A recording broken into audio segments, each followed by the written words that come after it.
Oh my god. আদা দিচ্ছে, ওস্তাদ আদা দিচ্ছে, ময় মশলা দিচ্ছে।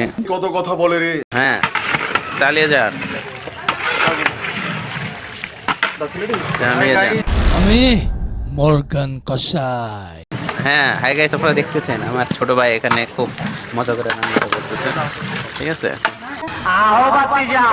বন্ধুরা, আমাদের উত্তরবঙ্গের বিখ্যাত আলুঘাটি রান্নার প্রসেসটি চলতেছে। তো আমরা আলুঘাটি রান্না অলরেডি করতেছি এবং আপনাদের দেখানোর চেষ্টা করতেছি। আমার ছোট ভাই হাতল চালাইতেছে। হ্যাঁ, হাতা তার হাতে রয়েছে। দেখুন, আলুগুলো সিদ্ধ করা আলু আবার সুন্দর করে কষানো হচ্ছে। আচ্ছা ঠিক আছে, বেশি এক্সাইটেড হওয়ার দরকার নেই। বিখ্যাত আলুঘাটি আলু ঘাটি।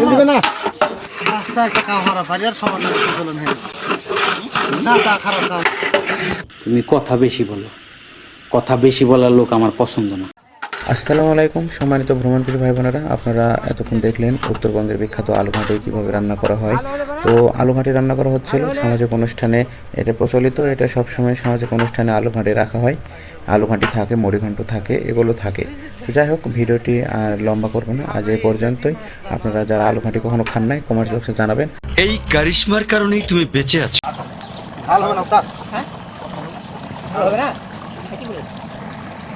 অন্তর জলের জলে, অন্তর জলের জলে। কাম সেরা ফেলেছেন ভাই, আপনি কাম সেরা ফেলেছেন, একদম বাম্পার মারছেন এবার। হাই গাইস, আপনারা এতক্ষণ অনেক দেখছেন, আর দেখতে হবে না। হ্যাঁ, আপনারা আমাদের এতক্ষণ অনেক দেখেছেন। হ্যাঁ, আমাকে দেখান তো। হ্যাঁ, আপনারা এতক্ষণ অনেক দেখেছেন। এখানে মসজিদ হচ্ছে, এখানে হাজার হাজার মানুষের আয়োজন করা হচ্ছে। বন্ধ করবো? বাপরে, হাতার ওজন দেখছেন? বন্ধ করুন এখন।